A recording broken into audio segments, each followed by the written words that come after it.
what I wanted to ask is, so how much has sponsorship evolved, or hasn't actually, since when you started? Yeah. And just, I mean, to touch on that, because I mean, we're talking about the top model that exists for a long time, but now you have all these digital assets sort of coming into play as well. So maybe you want to talk about that. I think marketing, sports marketing has evolved. Consumers have evolved. Media has evolved. The route to market has evolved. But if you look at the agreements, they're the same, and they're based on product category exclusivity, which is a slice of sausage, sliced many, many, many ways, as thin as they can get it, so you can have as many sponsors as possible. I personally think that that is now past its useful shelf date, to use two grocery analogies in one example.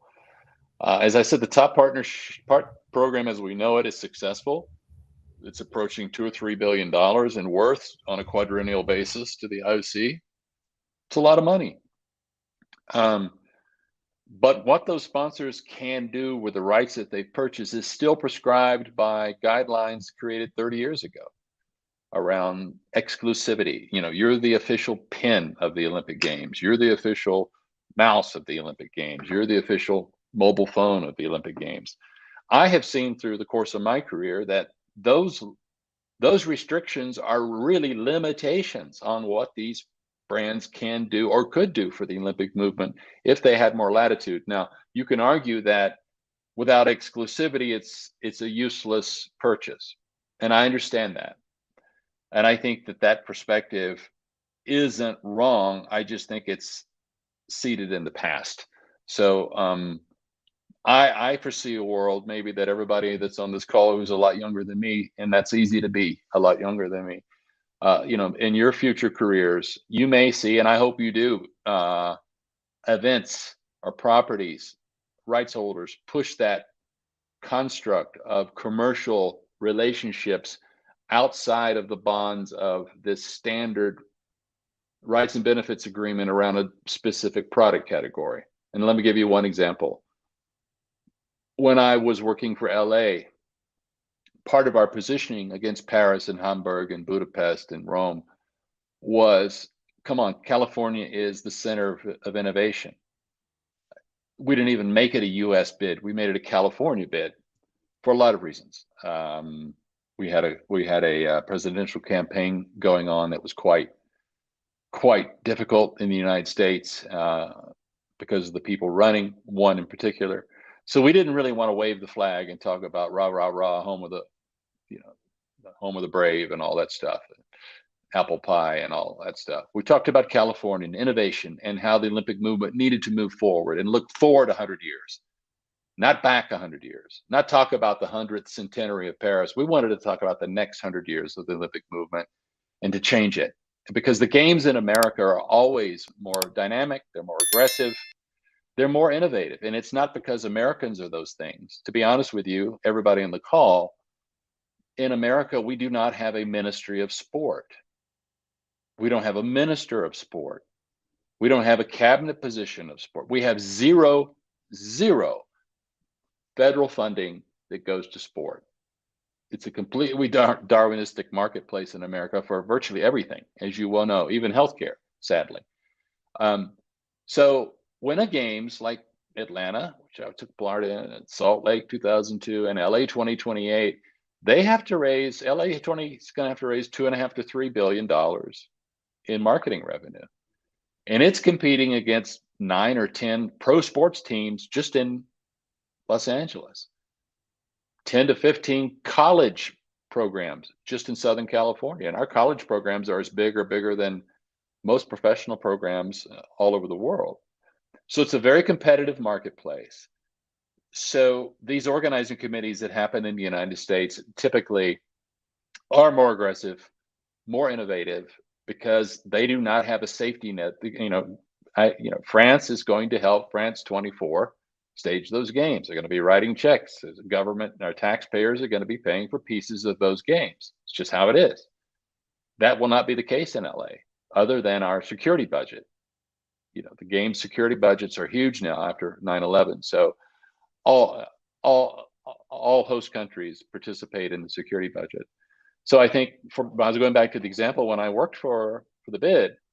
We've talked about this in innumerable meetings. For example, SpaceX, Elon Musk. What's the value to LA 2028 to have its logo on a SpaceX aircraft every time it goes up?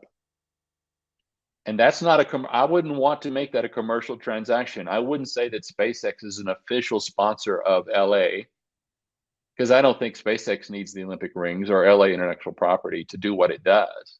But I will tell you that an LA 2028 logo on a SpaceX capsule going up, that's worth more money than any paid media program could buy. And you could perhaps say that maybe Elon Musk is a scientific or an innovation advisor to our games. Something as innocuous as that is a completely different way of looking at harnessing commercial potential. And I think LA will do something. I'm sure they will do something with some tech partners. They're constrained, as you know, by their existing top partnerships with their, they've got Intel, they've got Samsung, they've got Panasonic. So they've got these existing relationships that they cannot contravene those product categories. But I'd love to see a day where a brand says, we would love to have Apple and Samsung and Intel, and go down the list as our commercial family, whatever you want to call it. And we don't care about product categories. And I think that that's a hard thing for brands to understand, because they've been conditioned to believe that there's no value in this relationship unless I have exclusivity. And I think that's a tired old concept. Can't hear you, Zhao. You're on mute. Sorry, I was saying that this SpaceX idea is a brilliant one. I imagine that you presented that to the organizing committee already. Have they received it well, or you haven't yet? I have no idea. The loneliest people on earth are the people who work on bids and help a city win. Once you help them win, typically, see ya. We've got a new team in place and we're going to do stuff our way. So I don't know. That's the honest truth. I have not presented it to LA or Kathy or Casey, other than we talked. Kathy wasn't in the bid, but Casey was. We've talked about it.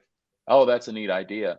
Making it happen is a very different thing. I do know that they're working quite actively. They certainly don't need me. They're working quite actively on some exciting things with some, the tech.